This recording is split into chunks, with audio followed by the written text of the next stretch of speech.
All right, welcome back to Popcorn and Beers. We've got your mystery butter on top this week and maybe next week. We've got your drunk classic. Let's go.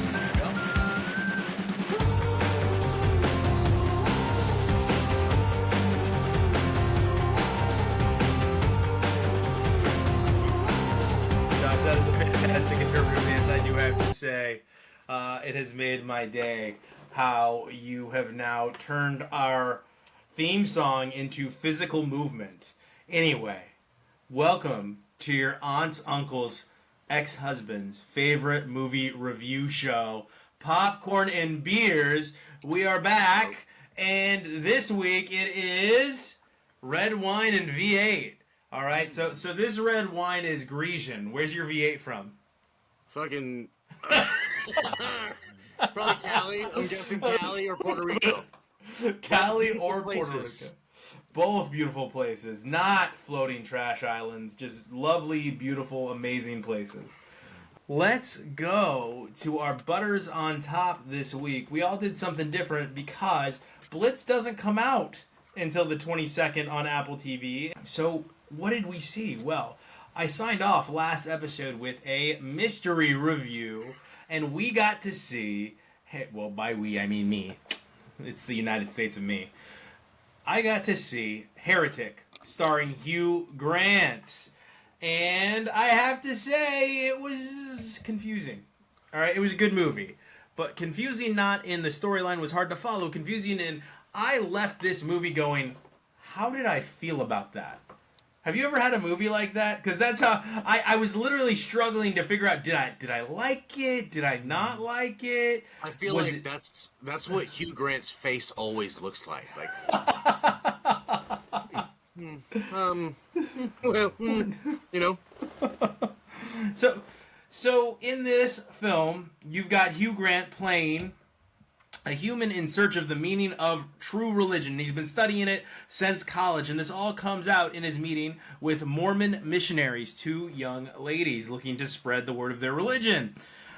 As this continues, you get the explanation, and you get the big villain monologue at the beginning of the movie. You're understanding why it is he's about to do what it is he's doing. And it continues down this road, and it's overall well acted, dialogue's good, lots of thinkers dropped on you as you're sitting in the movie, and he compares religion to Monopoly, which was a very interesting thread. My wife went and saw it with me, and she said that it's a play on male dominance over females. And she made some interesting points there on it. I didn't gather that. I always like a second opinion that's not going to be the exact same as mine. I think it's important to expose ourselves to this stuff.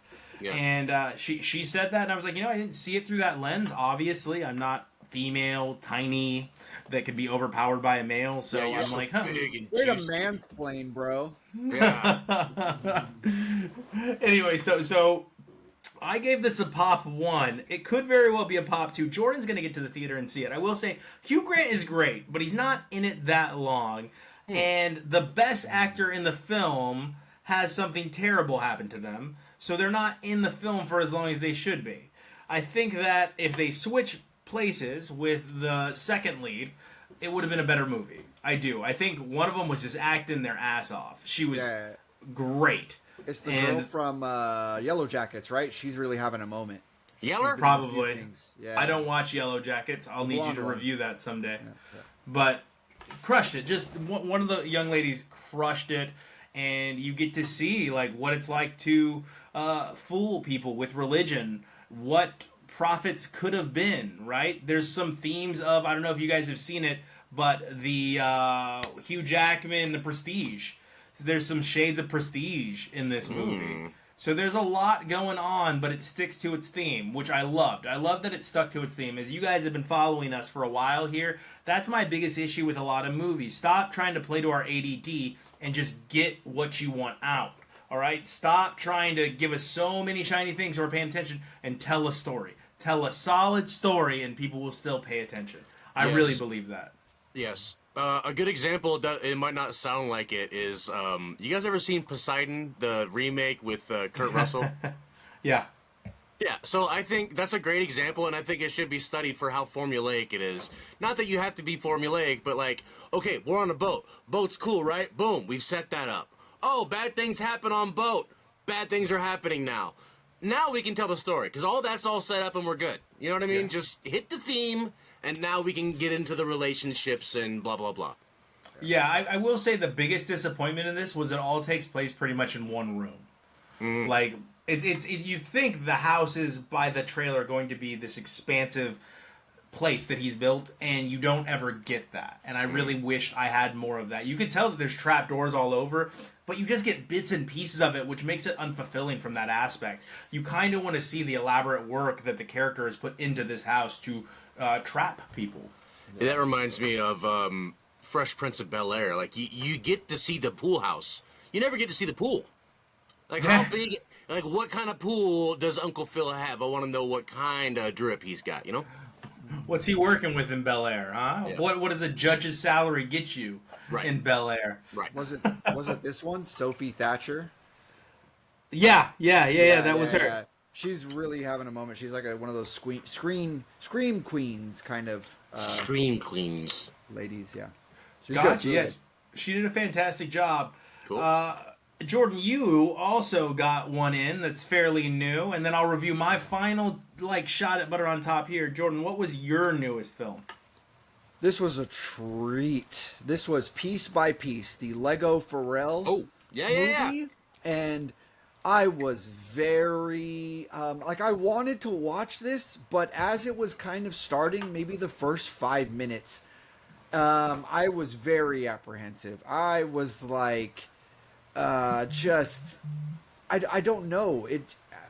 So Good explanation. Loved it. Like, just go with that. You sound like Tony Romo. I mean, that's for real, dude. Yeah. I don't know, Jim. It's like when not a newborn, but like a few months baby, doesn't know how to cry yet, so they just like flail their arms and go. and that Sit here. is exactly how I felt. Like in the first 5 minutes of this starting, it just felt very disingenuous at first. Well, they are Legos. Yeah, and it was just like, is Pharrell the guy for this thing? Like, he's just very, like, he has the aesthetic outwardly, like his clothes and his whatever, you know, but just his personality is he's very, like, soft-spoken and very calm, and he speaks in riddles and weird things, and it just doesn't match, like, Lego, this, you know, this world. But, you know, you quickly get over that, and it's just so fun.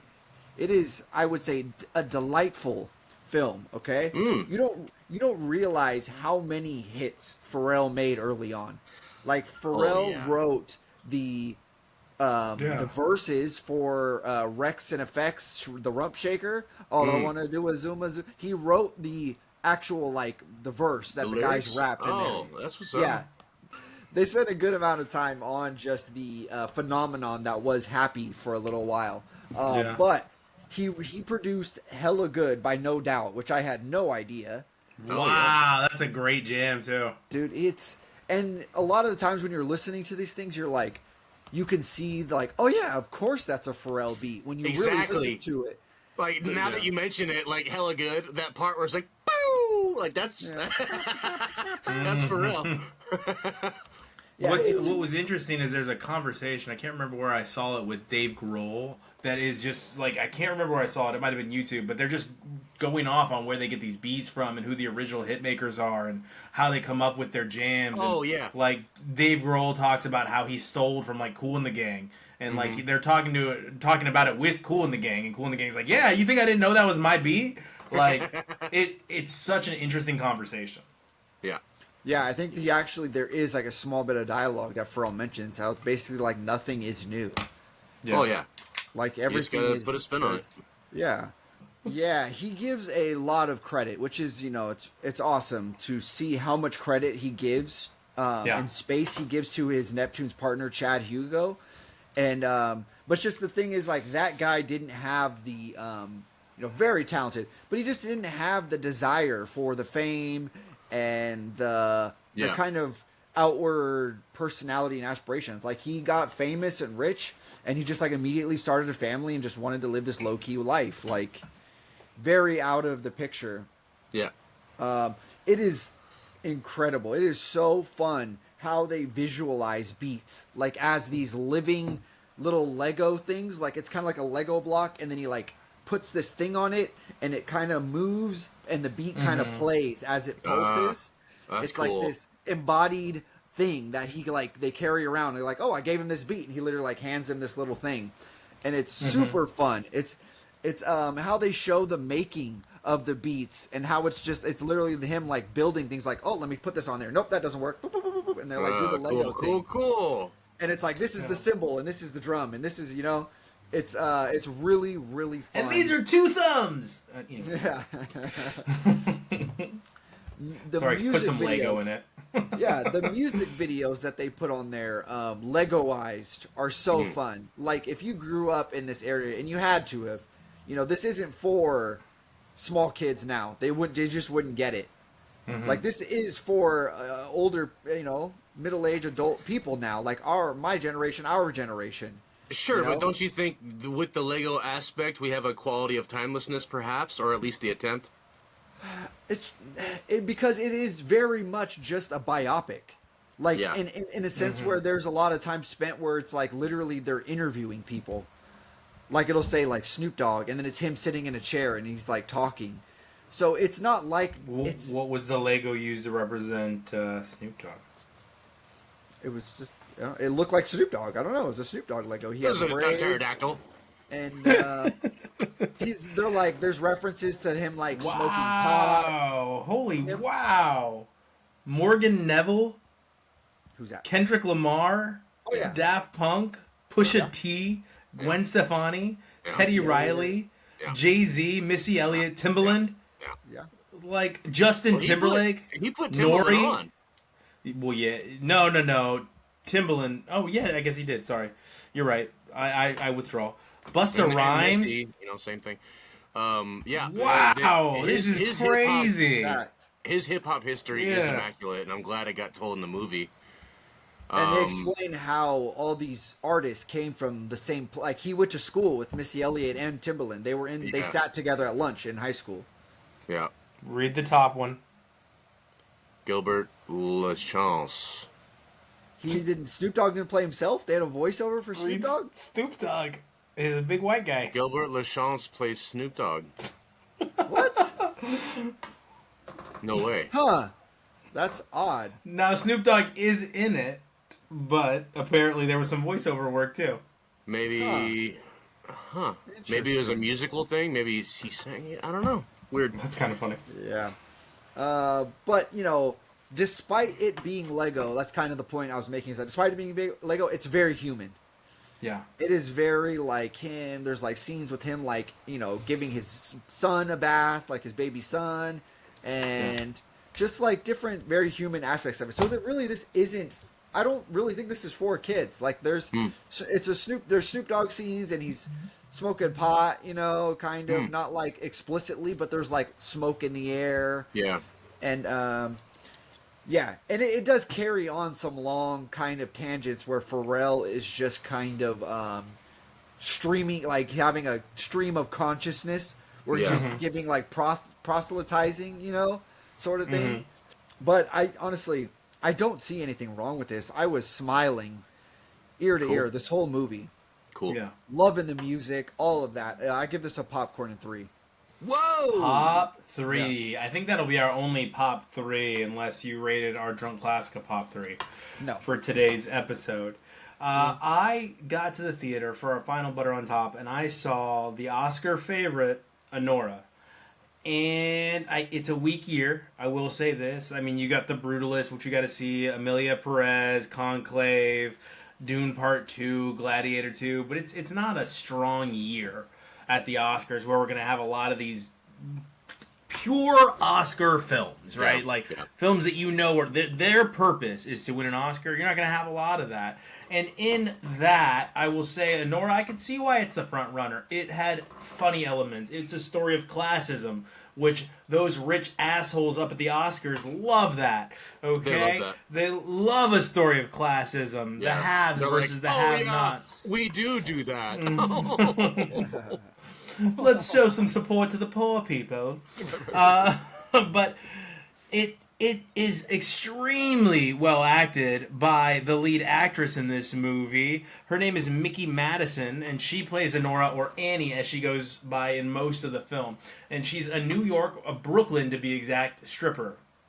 Oh. And she's high end. She gets requested a lot because she speaks Russian. She doesn't like to speak Russian. She learned it because her grandmother was Russian, never learned English, and they go through that story. But the gentleman that she ends up becoming intimate with is Armenian, and you find that out down the road. He's not actually Russian, but he is just throwing money at her. He lives in a lavish palace right on the Hudson, okay? And it's not like a palace, but you get my drift, right, when I'm saying this. And he flies her to Vegas with all of his money, and he's this 21-year-old kid. And it doesn't really say what is going on there, and you find out later he's just a little brat. Just some brat is really what's going on. And he convinces her to do a green card marriage. It is thematically interesting. It has great dialogue. I will say that. Sean Baker in direction did fantastic work by putting these characters together, these actors, because they play off of each other very, very, very, very well. Her in particular really carries her role. Every scene she's in, you can tell that she's running that scene. Does that make sense? She's owning it. She is the star in each scene, and it makes sense because it's Nora. It's a movie about her. Sad to see not a lot of the supporting characters are up for many awards, but the movie is her. It really is. And in this, you do have some feels moments. You see what it is like, and you can feel what it is like getting so close to getting out of where you're at, or achieving some high point, whether it be financial or otherwise, and then having it ripped from you because of some idiot that did nothing to earn where they're at in life, and somehow has garnered this type of power over society and over life because of who their parents are, or because of where they came from, or because of some break they took. You get all of that in Nora. It is funny. I will say this. I laughed out loud a few times throughout this movie. Like I said before, the dialogue is very good. But her character is very funny. That New York, Brooklyn accent, she crushes it. Crushes it. So much so, you know how it can get annoying after a while? She hit it. After a while, you're like, oh, that accent, it's grating. She did such a good job. So I could see here why she will probably win Best Actress at the Academy Awards. I would think that I would give it a pop 2 here. Popcorn, 2 beers for Nora. It's going to make you laugh. You're going to enjoy yourself at the movies. And you're going to feel something by the time it's all said and done. So that is Nora. Nora. Oh, well, we got us a drunk classic. All right?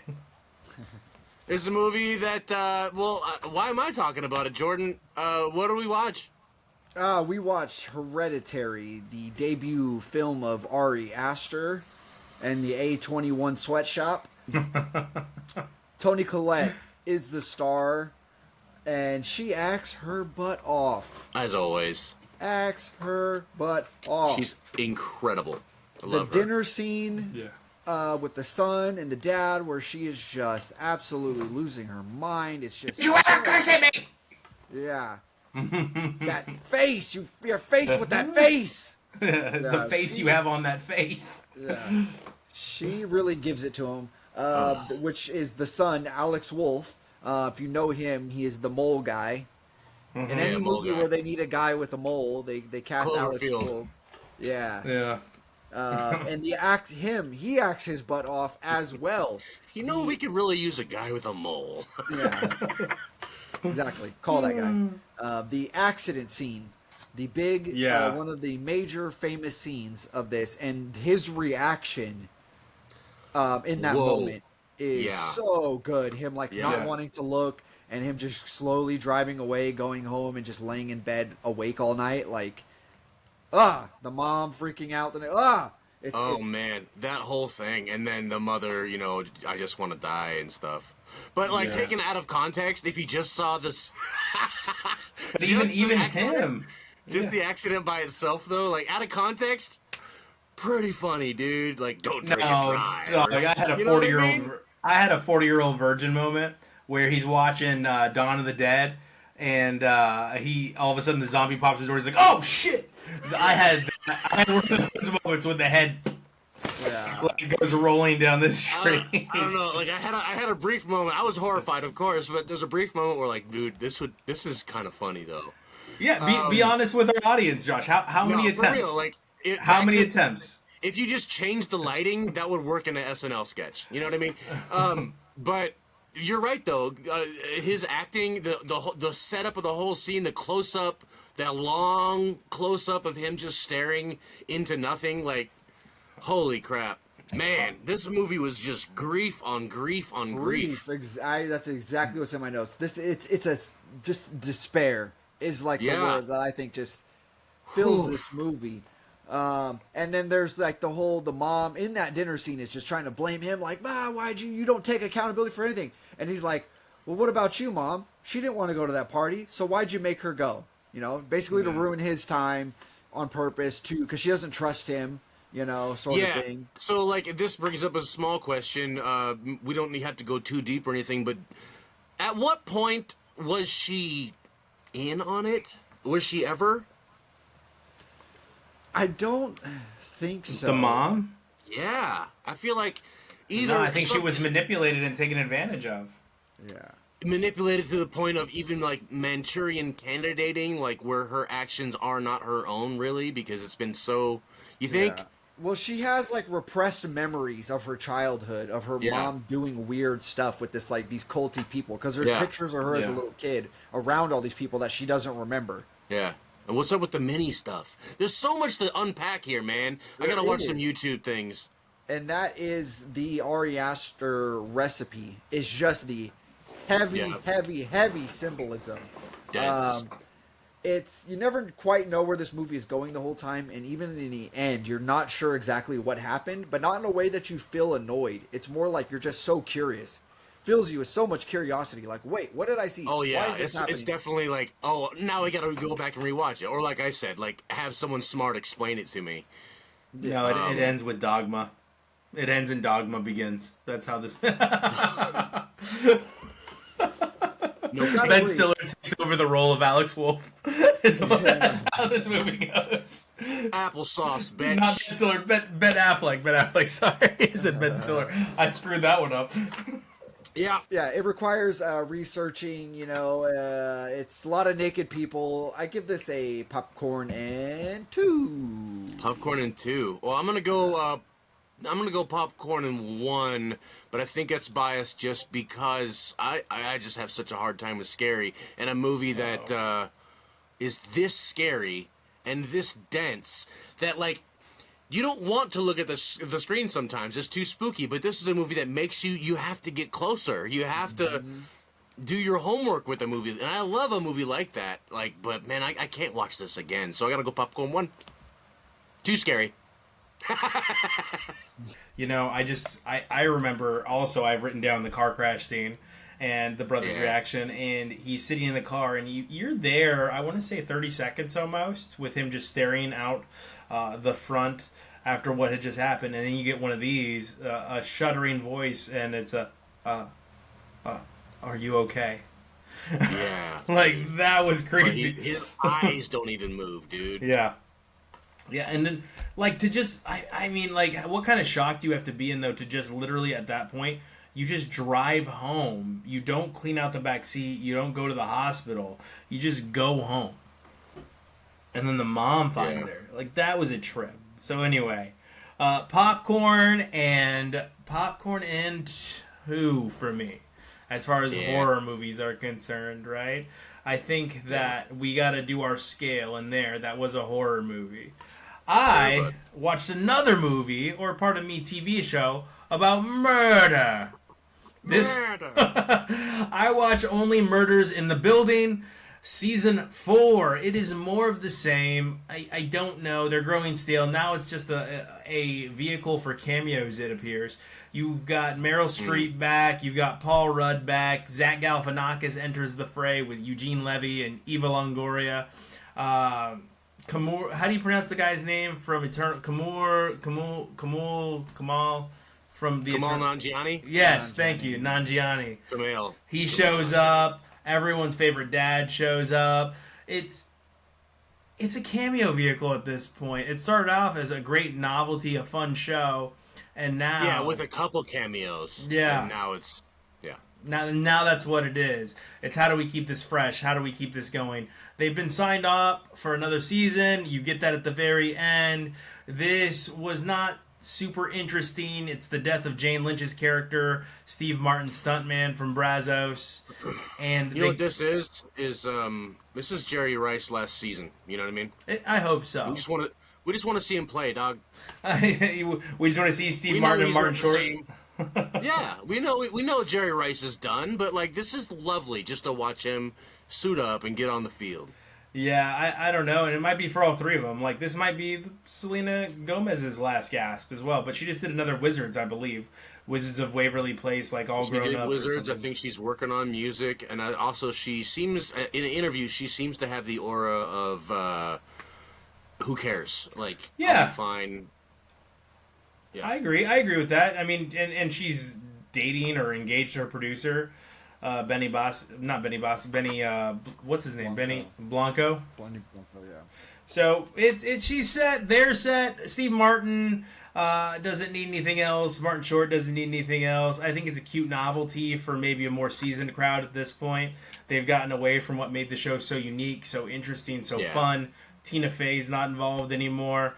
So here we are. We are at a show that probably has run its course, and maybe this should be the last season, but we're going to get one more, season 5. So only Murders in the Building gets a pop 1 from me for season 4. Ted Lasso! Hey, you want to talk about just the most sugary, sweet, heartfelt show ever? It's Ted Lasso. I know I'm like way late to the game. This is like, what, post-COVID this came out? Everybody knows it's got the awards and everything. But, dude, if you haven't seen Ted Lasso, just jump on, dude. Just go get it. I watched it in basically a day. It was like a healing salve for watching Hereditary. It tore me to pieces, so I had to get something that was just like a big old bear hug. You know what I mean? Every character in this is likable. Everyone in this is likable. They're interesting.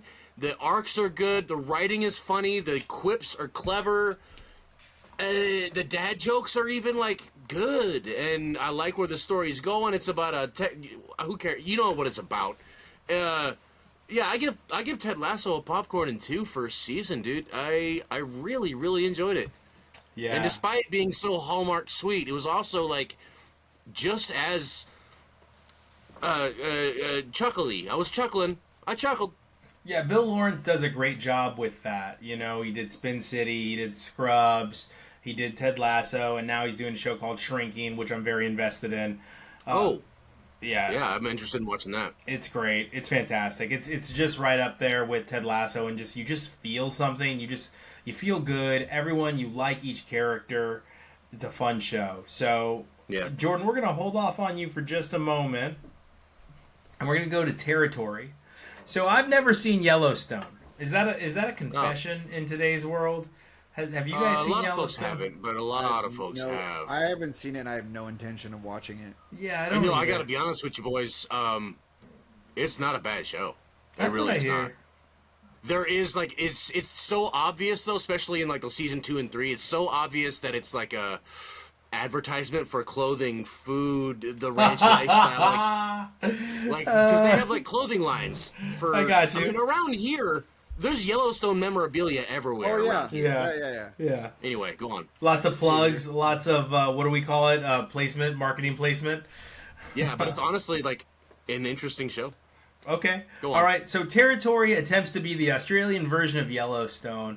Uh-oh. Bad acting, bad writing, terrible story, too many stories.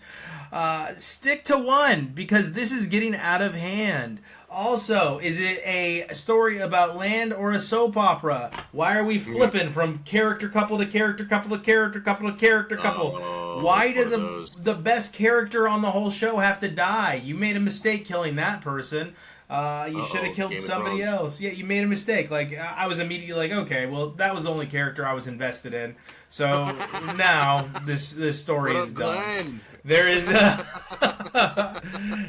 really, I'm going to tell you this, there's really only one actor that does a great job in this show, and she does crush it, but outside of that, I think they go for a lot of things, but I swear, I think that Netflix is just infested with AI writing at this point. I really do, because the dialogue, it becomes so, like, it's disgusting. The dialogue is so bad at certain points throughout the movie. But Anna Torv is the saving grace as far as the acting is concerned. Also, I want to welcome Kyla Day. I'd never heard of her before, but she comes in and she does a really good job in her role. Not a great character, though, for her to play on. And that character's now gone. We get told that character's leaving, too. So, overall, yeah, big Australian ranching show. I'm not Australian. I'd love to ask an Australian how they feel about this. Is this what your guys' life is like? Because if it's not, I mean, it's bad. They did a bad job with the originals, or the Aboriginals, from Australia, but even there, the acting's hard, and I don't know, are they doing dialogue because that's literally how these individuals speak, or are they doing dialogue to try to make it look as though this is the way they speak? It's a very rough, very hard show to watch. Not good. Highly don't recommend. It is a pop, and barely a pop. It barely scratches the surface. All right? Stay tuned for our new segment next week, Ask an Australian. I thought it was all right. All right, so the next thing I watched was Time Cut, the worst movie of 2024. Oh, man. Time Cut was so bad. It was awful across the board. There was not a single redeeming quality. Time-traveling killer, who you know is the killer from the moment the movie starts. And you just have to sit there and be like, well, I hope it's not the killer, because if he is the killer, I've already figured out this story. Oh my god, you're killing because you're in love. Wait, force in a love story that makes no sense, but this is why everyone's angry. Oh my god. Is this also Australian? No, it's not. This is very American. And they show us what a high school was like in 2003. Well, I was in high school in 2003. Nope, got that wrong too. All right, so this movie was so bad on so many levels. I don't recommend it. Again, this is more proof that Netflix is heavily investing into AI, because it's like, hey, give me a story about a time-traveling killer. We want some elements of 2003 so we can get our audience brought in. Anyone over the last 40 years should understand this timeline. Maybe it'll get nostalgic. They'll get into the wardrobe. Got the wardrobe wrong, idiots. Oh, they'll get into the CD players. Yeah, some of us had CD players, but you got the cell phones wrong too, stupids. Also, no one knew how to create a time machine in 2003, but that's neither here nor there. Yeah. It was a bad movie. Wouldn't you? Go ahead. Don't you think like this is a good example? The one of many. Like, I don't see Netflix as the standard like it was 5 years ago or 10 years ago. Like, I think Netflix is not necessary to me anymore. I think Netflix and Amazon are putting out bad TV, and not all bad. Like, Amazon's Lord of the Rings show is decent. Amazon's Invincible. Fallout was great. Okay? Fallout. But outside of that, nothing. Like, it's been rough outside of that. Their movies haven't been good. Well, you liked Mr. and Mrs. Smith, I think, Josh, right? You said you liked Mr. and Mrs. Smith? Oh, I didn't finish it. No, I only watched a tiny bit. So apparently not. Hulu has its moments. Peacock has its moments. I mean, they're all struggling right now to come up with some... They're all struggling. Concept. You're right. That's not fair to Netflix. But Netflix has been trying... They set the standard, and then they set the standard, and now they can't figure out what their new standard is. I don't know. Yeah. Anyway, What did you rate it again? A popcorn? So this gets barely a popcorn, and when you watch this movie, you will hear the longest version of Avril Lavigne's "Complicated" that you have ever heard in your life, as the scene goes on for about 15 minutes, and the same song is playing throughout the whole 15 minutes. Wow. Yeah. I was like, that song ends. You guys know that, right? Over unannounced. When you strike your pose. So, Josh, what was up next for you? Despite all that trash I was talking, I watched something on Netflix called Perfect. Nobody Wants This on Netflix, and it's what's her name? Kirsten. Dax Shepard's wife, Kirsten Bell. Yeah. Good Place. Kirsten. And some guy who plays a rabbi, and the rabbi's brother, though, is the very tall man from Veep who always gets crapped on. Mm-hmm. And the Kristen Bell's sister is I don't know her, but she's incredible in this. Everyone in this show plays their character perfect. Everyone's dialogue is very well written. This is a rom-com TV series where I think maybe is perhaps the new home for rom-com. I don't know. But they pulled this one off, and they managed to get a second season out of it somehow. Like, it's coming. It's confirmed. One question. Could it have been a movie? I think it could have been a movie, but it wouldn't have worked. Okay. There's So enough. no. They're not. You could make it a movie, but it would have flopped. Okay. It has made an it's animated rich. series. It would have flopped. Yeah, make it out of Bionicles. Make it Doug. Yeah, Lego. Make it Doug. No, but hey, dude, like this show is actually really good. It's full of witty jokes or dialogue or whatever. It's got a pretty fresh substance despite a lot of things that are overdone. Okay. Like, for instance, Kristen Bell's character runs a podcast that's trying to get off the ground. Have you heard this one before? I'm living this one. Yeah. And, they just have people just like, hey, you guys want us to buy you? Is that how it works? You just wait for someone to come buy you? I'm for sale, by the way. Anyway. But, dude, like, they have enough content to move forward to season 2, and I'm interested to see where it's going to go. You're invested. It does take a few turns that, I'm fully invested. I give this a popcorn and 2, which is, I don't really do that for a rom-com per se. No, she's the new Sandra Bullock, right? Kirsten Bell. She's the new Sandra Bullock. I suppose you could say that in a sense, yeah. I think so. But speaking of that, wow, she's fit. Yeah. Yes, but so look at Sandra Bullock from Demolition she's Man doing the Pilates all the way to No, you're The right. You're right. Proposal. Like, she is in that. She's playing that role very well, like that niche. She's nailing it. She's really down to earth, but also bitchy in a good way.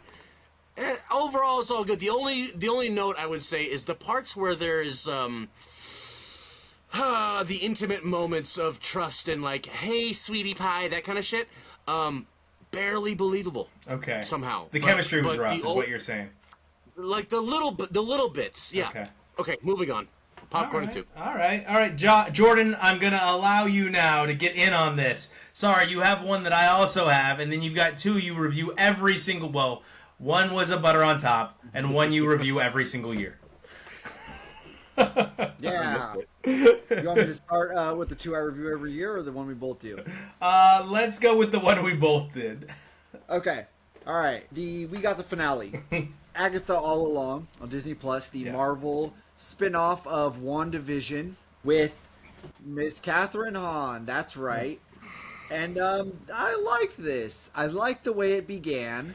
It does this for me, right? Like it goes, and then it goes, shh, and then right before it crashes, it goes, wait, maybe I'm a little good. That's what it did for me.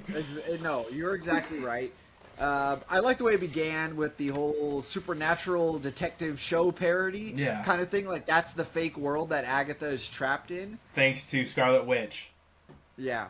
The opening credits are really cool. Yeah, Max. The opening credits are cool? They're really cool, really cool underrated design. Detail. And the closing credits as well. Yeah, they're really cool. She has a cool line in those, like, beginning episodes. You can't be a successful lady cop and have a healthy personal life, like on the whole trope of the lady cop detective shows. Yeah, really funny, really funny. Her chaotic sort of acting delivery, her whole cadence, everything is just so perfect for this character. Like she is really living this character. It's quite a bit of nudity and swearing for a Disney Marvel. Was there? Show. There was a bit, but I think it's just the first episode. After that, you don't really. There's revealing outfits. What movies do we see? You don't actually see nudity. You see a butt. Oh, come on! I think you see a butt. This is a lot for Disney. I mean, come on. I was doing that. Let's not forget that Catherine Hahn is 52, and she looks incredible in this. Just gotta say, she looks fantastic. Good job, girl. Aubrey Plaza is just a vortex. She's a vortex. Focus and just she steals every scene. Despite Catherine Hahn being amazing in this, she just absolutely destroys in this show.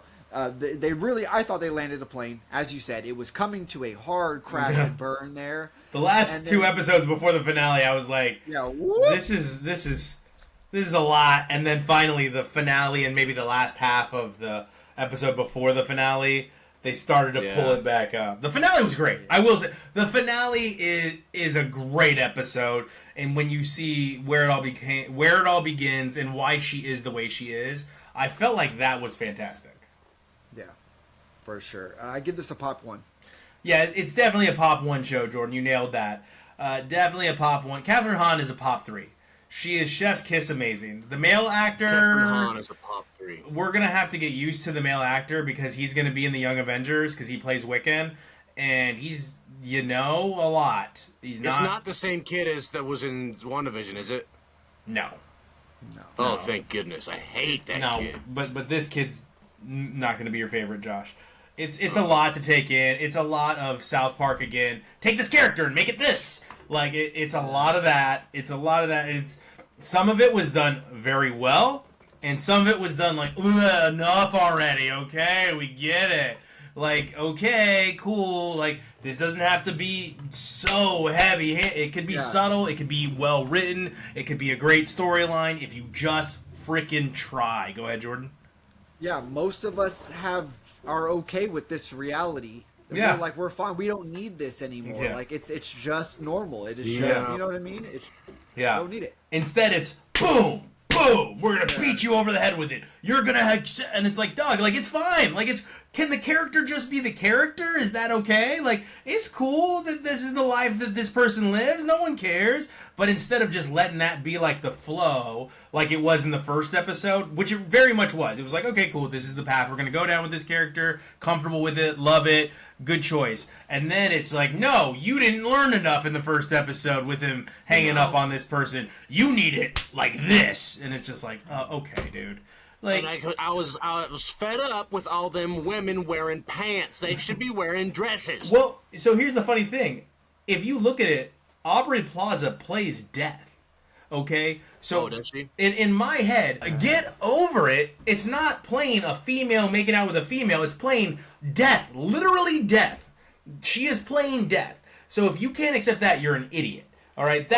But there's other storylines that aren't as good as Aubrey Plaza's. Aubrey Plaza playing death was perfect. The storyline of Agatha Harkness being in love with death is perfect.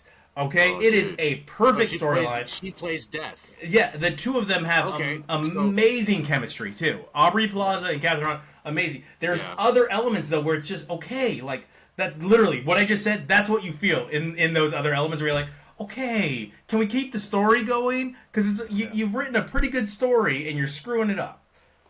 So, side note, we've seen Agatha all along. Aubrey Plaza plays death. That's MCU death. Yeah. What about DC Death, the one from Sandman? Who wins in a death match? James Gunn. Whoever. Disney. The black woman who plays Death in the Sandman series. Disney and She's WB. The DC Death. I think in the end, Disney and WB win. Yeah. They got two amazing actresses to play a great character that could last and persist forever.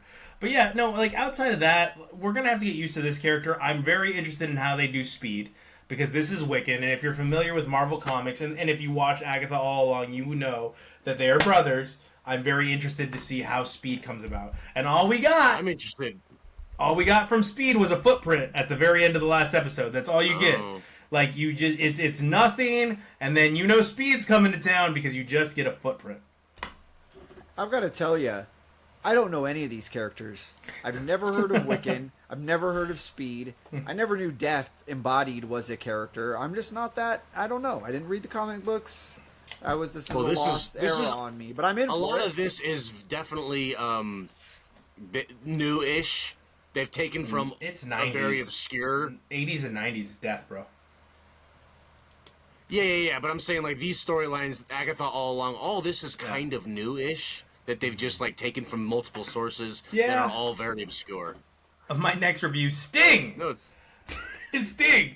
Which is on Netflix. It's an Australian movie, and let me just tell you. Hey, have you guys ever seen Arachnophobia? Yeah.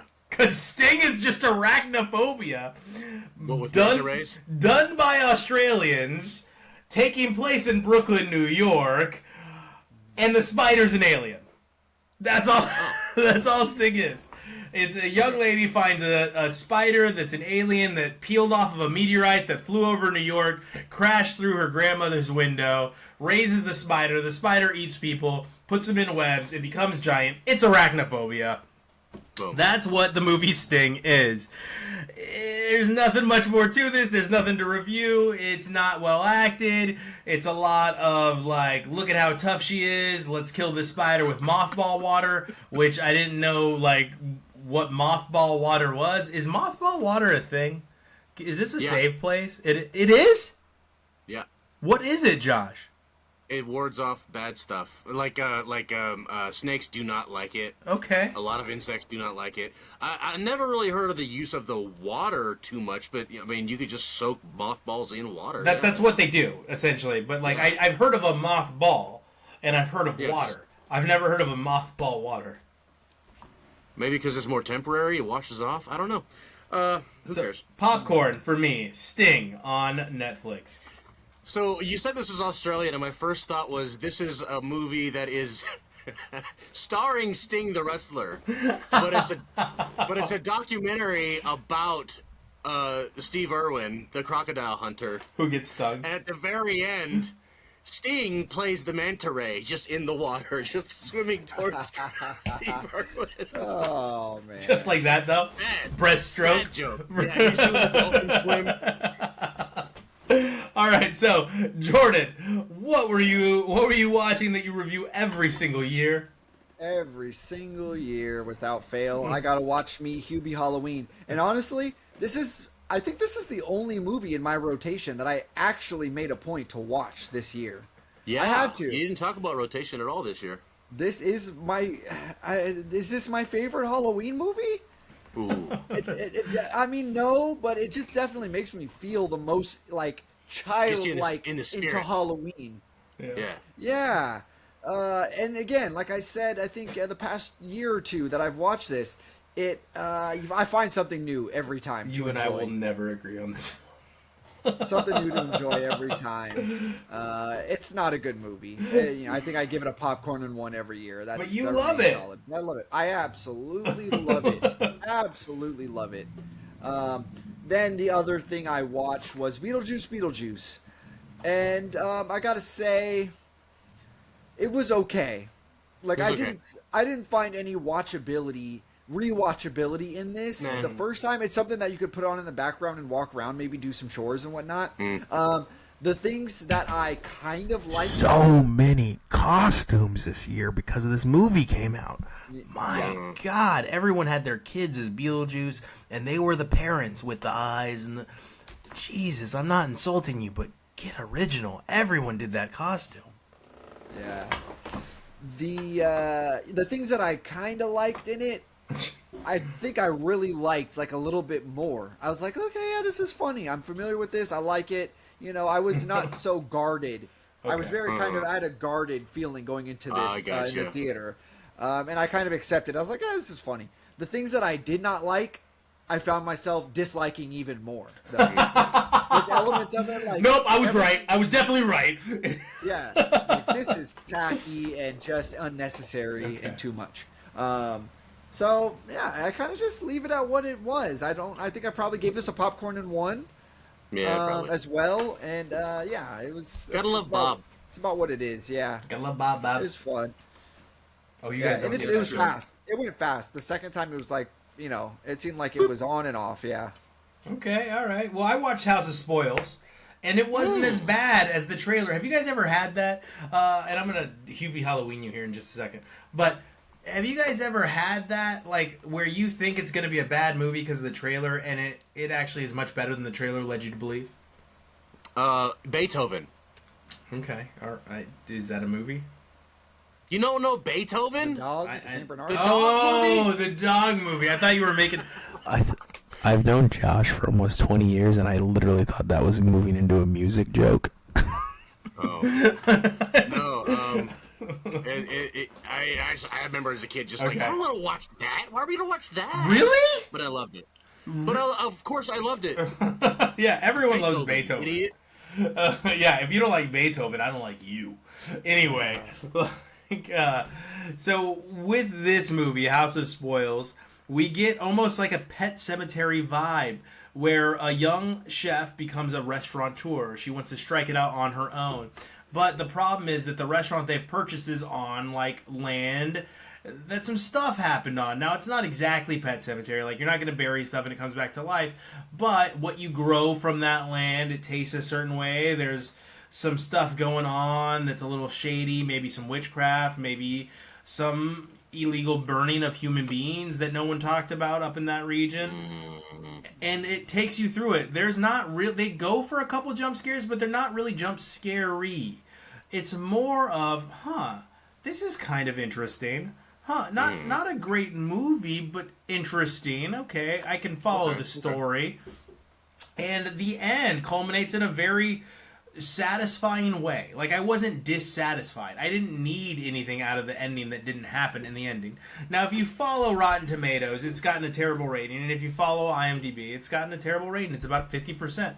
But for me, I'm going to put it at, I put it at 50%. It's a pop one. It's a pop one.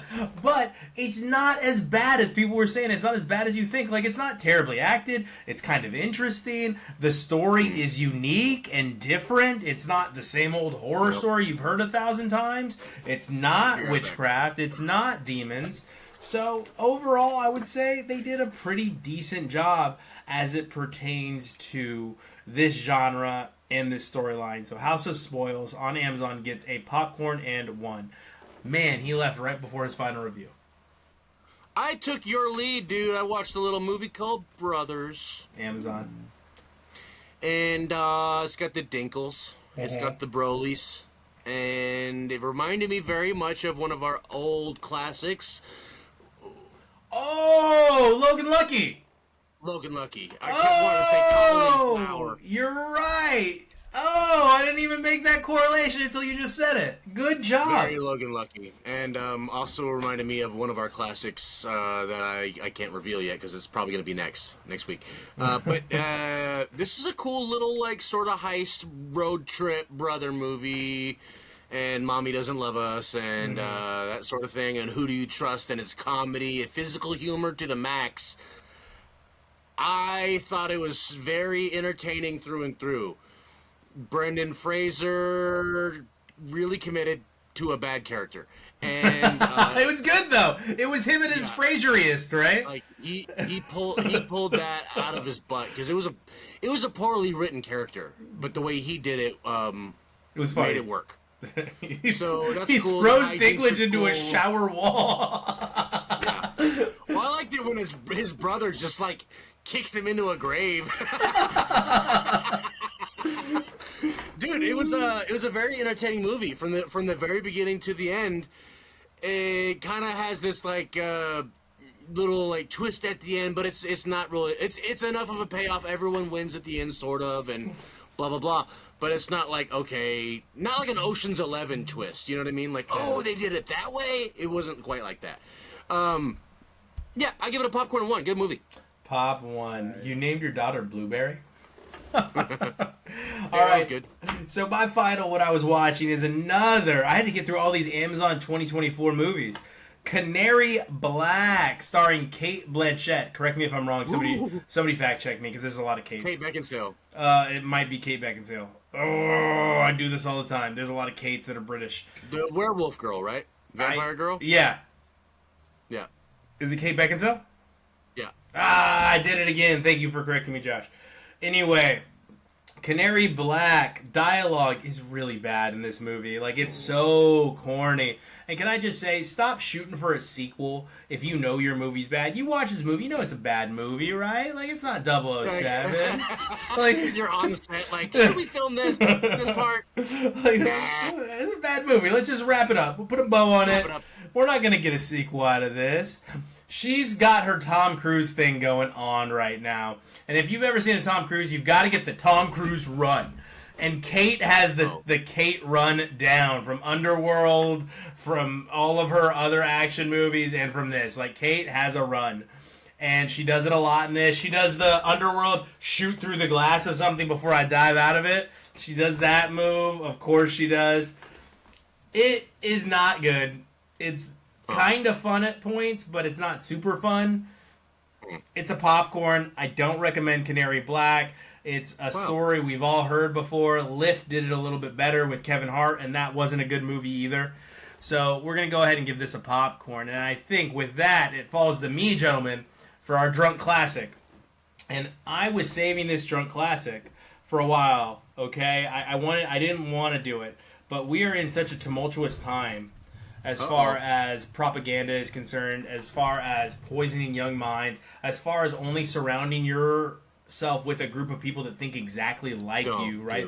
Living in an echo chamber, that I felt like this movie is poignant. It's important. Oh, no. I think we all need to watch it.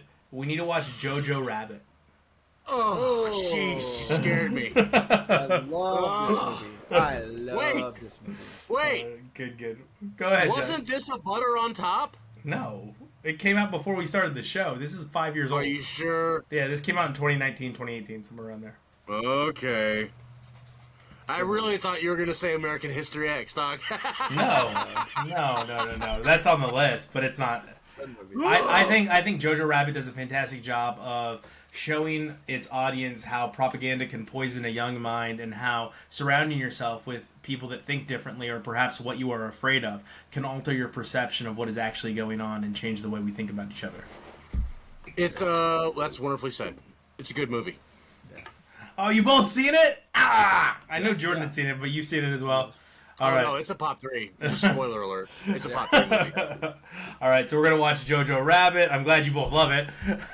So I picked a winner, but no points for me this round. No points for me this round. Everybody's seen it. I think in the year it came out, it probably should have been Best Picture, but... Yeah, should have got something. Damn it. I think Scarlett won. Didn't Scarlett win for this? Didn't she win Best Actress? That's cool, but I'd be surprised. I mean, she was good in it, but I don't know. I know who should have got a dang Oscar is best rendition of Hitler, and and you have Rockwell. Rockwell. That's what I was gonna say. Best Rockwell. Best Rockwell. All right, so for our butter on top, we've got Red 1, and Jordan's got a sneak for his butter on top, as we are off schedule. Like, there's some stuff coming out in England that's not coming out in America. There's some stuff coming out in America that's not coming out in England. So we are in a van down by the river. Anyway, we are way off. So stay tuned for Jordan's surprise butter on top. As always, we will see you at the movies. Thank you for joining us. You get the popcorn, and we get the beer. Or the wine.